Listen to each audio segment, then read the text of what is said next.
Wikipedia. Wikipedia has 2 billion monthly active users, and the number has gone up from last year, in case you were just wondering if AI and ChatGPT and similar large language models tools have been affecting them. People are still relying on Wikipedia. And one of the most amazing things for Wikipedia that you might not know is that all of the edits are volunteer-based, so volunteers are adding information, keeping it up to date, keeping it accurate. They have 3 main content policies that every editor should adhere to. They are a neutral point of view, verifiability, and no original content research. So while the editors are maintaining all of the millions and billions of pages that exist on Wikipedia, the company itself is run by a nonprofit called the Wikimedia Foundation, which does employ engineers and designers and marketers and all of that. Today I'm going to be diving into their information architecture, their website navigation, and so on. Let's start with a common misconception, and that is that people land on the homepage when they are first interacting with a company. This is definitely not true in Wikipedia's case, but it's also not true in most companies' cases as well. There are specific product pages or information that they are landing on, the users, and in Wikipedia's case, usually people are searching for specific events or historical figures, and then they see the Wikipedia link on their search results. This is why it makes sense that their homepage on wikipedia.org is pretty straightforward, and it's actually structured mainly by languages. So the first way that users can filter the information by is by selecting the language that they want the information in. And the other section is a search box, kind of like similar to Google's homepage. Searching for a topic or a term here returns a few results, and the metadata that users see are an image of the page, the title, and then a very short description. Like in my case, I've searched for coffee, and then I see brewed beverage, or I see coffee house as an option, or I see coffee preparation. And these are all pages that I can click on and find more information about all of these items. So let's go on coffee. The way that pages are structured includes this table of contents on the left here, which is quite common for information-heavy pages like this one is, and it breaks it down the page by anchor links. So anchor links are links that redirect the user to specific sections on the page. So if someone would click on economics, they would be taken to the economics section of the coffee page. The page is structured in 3 main containers. So the table of contents, the page content, and then there is a way for users to change the appearance of the page they're in. I'm not really sure why they've decided to make this permanent, so this is something that appears in every page, even though if the user may not have interacted with the appearance. But it may be just because, like I mentioned earlier, users are landing on these entry pages rather than the home page, and they can have the option to change the appearance. But if a user has not interacted with that section in 2 or 3 pages that they have visited, then I would use that space, that container, for other information.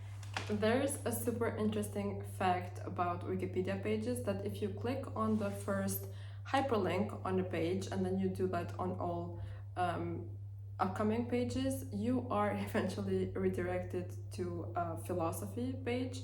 So I think it's about 95% of searches, if you click long enough, you will end up in the philosophy page, and just find that lovely. How is the information structured? How are the pages related to one another? How does coffee end up in philosophy?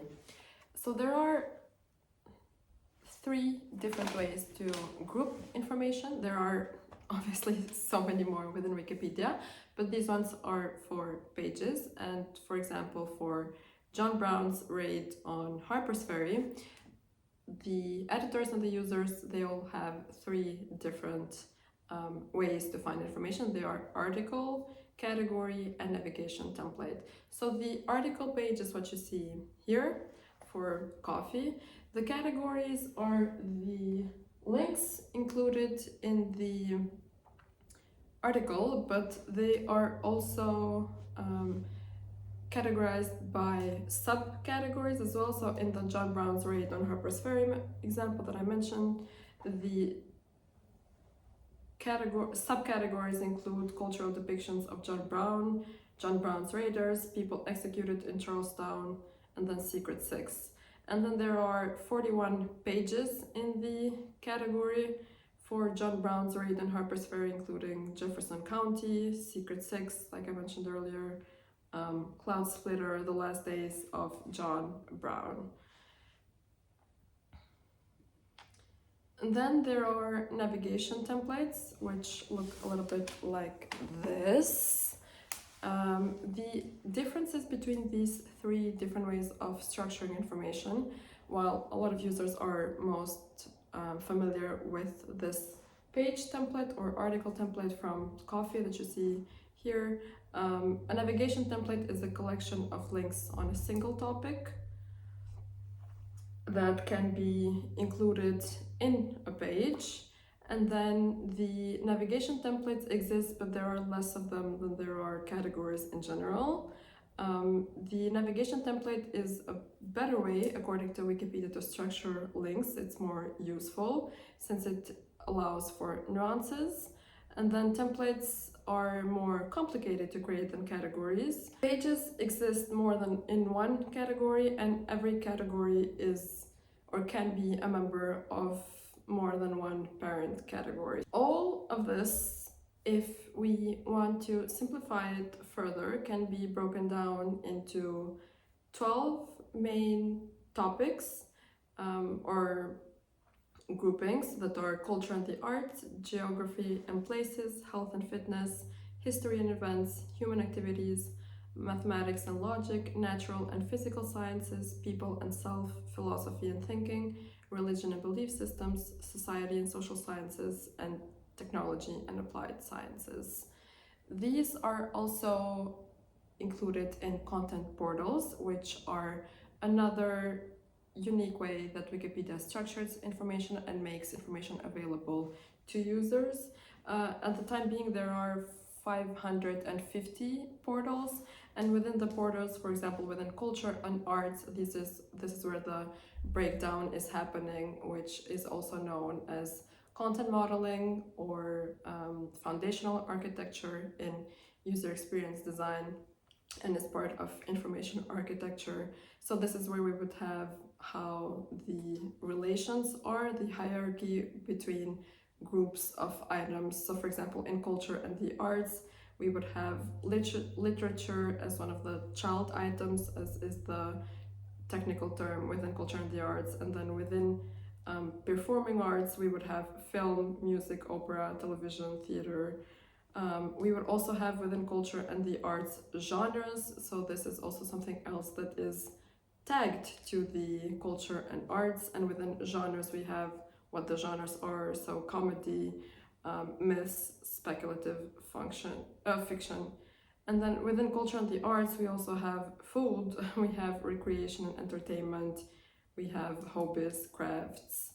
And then geography might be one that we are all more familiar with and can kind of like think back to school and how we used to break down the geographies by like continents and then regions, countries.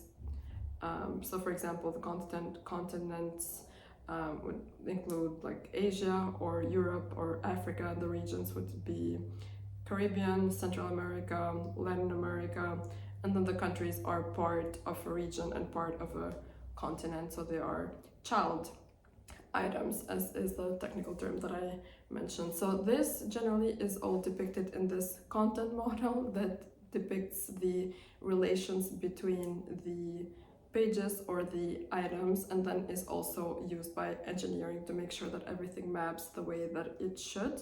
And then users can either find more specific things or they can find overviews if they're looking for information on the continent, and then they have the links within the pages to be redirected to those specific sections. It's pretty cool, I would say, but this is what I do. Wikipedia wants to give people ways to find the information they're looking for, but they also want them to explore the information on their own, which I think both On This Day and Did You Know do a very good job at. Did You Know is just random facts. Some of them are very interesting to me, some are not, just because they are quite niche. But I think it is part of their desire to have these very specific things that if you know about, then you feel seen and heard on the Wikipedia homepage, which changes every day. There's a featured list, the city of Gold Coast for today. There's a featured picture as well. And then there are just more links and ways to orient yourself for users. Finding the site news about Wikipedia, finding content portals that I mentioned earlier, finding their other projects with, for example, copyright-free images. Turning late, but wanted to talk very briefly about the menu. So we see here main page, contents, current events, random article, about, contact, and contribute. Then we see a divider with more of those type of utilitarian links that we would see in a utility navigation, so help, learn to edit, community portal, recent changes, upload file, and special pages. Special pages. I'm intrigued. With the main menu, you have the option to move it to the sidebar. Where did it go? Oh, it's right here. Which is not something that I see frequently in website menu navigations. You have the ability to see more or to see less, but not necessarily to change the placement of the menu. In here, again, there are ways to filter and find information by, even if it's more on an exploratory, like random article, if it's time-based with current events, and then contents, which is just like the entire groupings for Wikipedia content.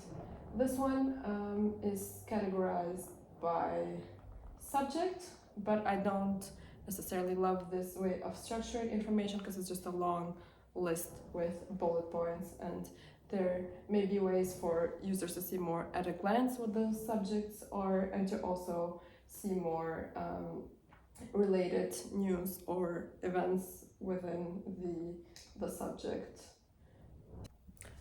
Okay, I'm wrapping up. There is so much more to talk about Wikipedia and the amazing way that they both structure information and all of the volunteer work that they do to give us access to free information. I want to do a quick shout out to one of my favorite pages on Instagram, that's by Wikipedia, which just has random facts from Wikipedia, and I would really suggest a follow. Okay, that's it from me. Hope you enjoyed this and tune in for next time.